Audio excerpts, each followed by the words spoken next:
الحمد لله وحده لا شريك له والصلاة والسلام على من لا نبي بعده فأعوذ بالله من الشيطان الرجيم بسم الله الرحمن الرحيم يا أيها الذين آمنوا كتب عليكم الصيام كما كتب على الذين من قبلكم لعلكم تتقون صدق الله العظيم قال رسول الله صلى الله عليه وسلم الصوم جنة من النار۔ اللہ تبارک و تعالیٰ نے اپنے کلام میں فرمایا کہ ایمان والو، تم پر روزے اس طرح فرض کیے گئے ہیں کہ جس طرح ان لوگوں پر فرض کیے گئے تھے جو تم سے پہلے گزر چکے ہیں، تاکہ تم گناہوں سے بچو۔ یہ روزے ہم پر فرض کیے گئے ہیں کہ تاکہ ہم کیا کریں، گناہوں سے بچیں، اور جب ہم گناہوں سے بچیں گے تو انشاءاللہ ضرور جنت میں جائیں گے۔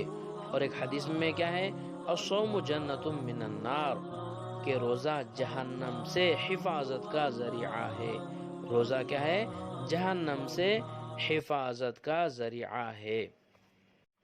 اور یاد رکھیے کہ رمضان کی سب سے بڑی تیاری یہ ہے کہ اپنے دلوں کو صاف کر لو۔ پہلے سے جس دل میں نفرت ہو، بغض ہو، کسی کے لیے غصہ ہو، دل کو صاف کر لو۔ ہمارے گھروں میں روزانہ جھاڑو ہوتا ہے اور گھروں کی صفائی ہوتی ہے، اسی طرح دل کی صفائی ہوتی ہے۔ تمہارا دل بھی ایک آنگن ہے جس میں گندگی ہے، اور وہ گندگی حسد، جلن، بغض، اس کو پاک صاف کر لو۔ یہ رمضان کی سب سے بڑی تیاری ہے۔ کوئی چیز خالی ہوگی تو اس میں کچھ آئے گا۔ جس دل میں بغض بھرا ہوا ہو، نفرت بھری ہوئی ہو، حسد بھری ہوئی ہو، کینہ بھرا ہوا ہو، اس دل میں کیا خاک آئے گا؟ زبان سے چاہے جتنے چاہے موتی بکھیر لو، اور اس کا دل اندھا ہوگا۔ جس کے دل میں حسد، بغض، کینہ بھرا ہوا، اس کا دل اندھا ہوگا۔ لا تعمل ابصار ولكن تعمل قلوب التي في الصدور۔ یہ آنکھوں سے اندھے نہیں ہے، یہ دل سے اندھے ہے۔ اس لیے اپنے آپ کو پاک و صاف کر لو، اپنے دل کو بھی پاک و صاف کر لو۔ اس لیے یہ سب سے بڑی رمضان کی تیاری ہے۔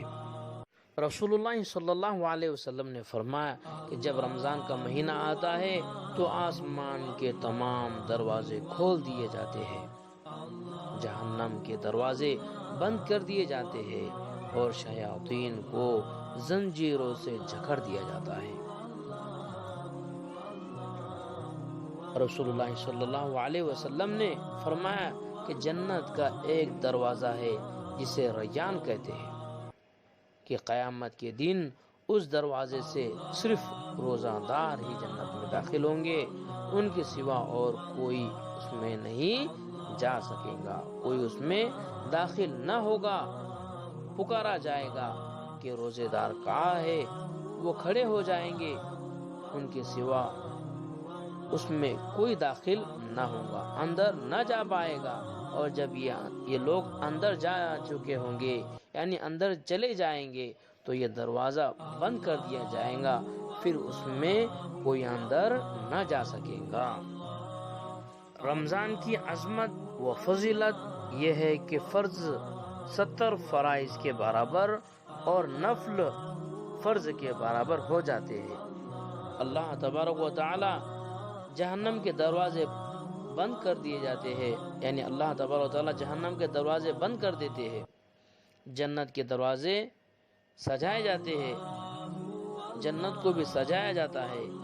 اللہ تعالی اس سے کہتا ہے کہ میرے بندے آ رہے ہیں تجھ میں ہمیشہ رہنے کے لیے۔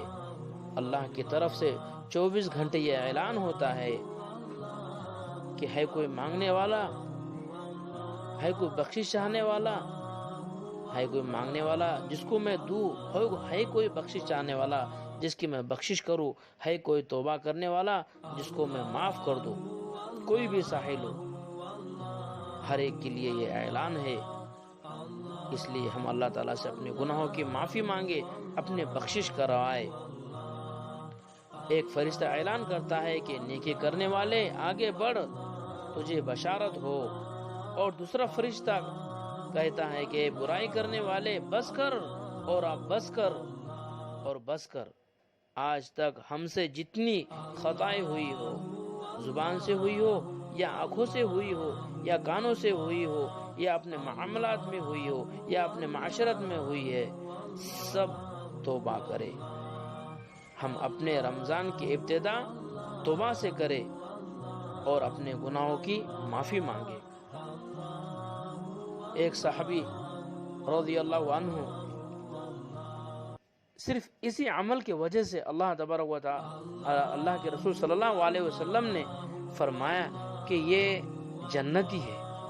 صرف یہی وجہ تھی کہ انہوں نے اپنے دل کو پاک و صاف کر لیا تھا۔ اس لیے اپنے گناہوں سے معافی مانگے، اپنے دل کو پاک و صاف کر لے کہ کسی کے بارے میں کینہ، کپٹ، بغض وغیرہ کسی چیز، کسی قسم کی کوئی برائی نہ ہو،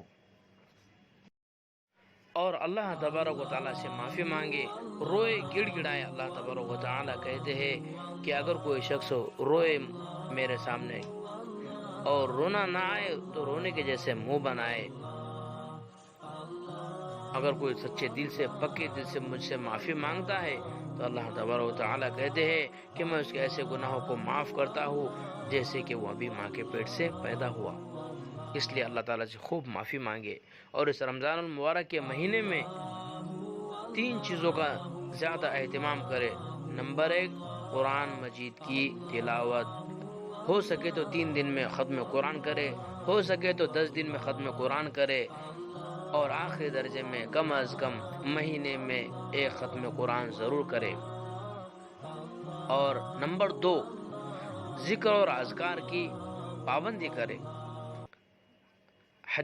ایک حدیث شریف میں آتا ہے کہ جو شخص سبحان اللہ 100 مرتبہ پڑھتا ہے تو اس کے لیے 1000 گناہ معاف کر دیے جاتے ہیں، اور اس کے لیے 1000 نیکیاں ملیں گی۔ اور یہ غیر رمضان کے مہینے میں ہے، اور رمضان کے مہینے میں 1 نیکی کے 70 نیکی ہے، تو 1000 کے 70,000 ہمارے گناہ بھی معاف ہو جائیں گے، اور 70,000 ہمیں نیکیاں بھی ملیں گی۔ اس لیے رمضان کے مہینے میں ہر اجر کا ثواب 70 گنا بڑھ جاتا ہے، ٹھیک ہے۔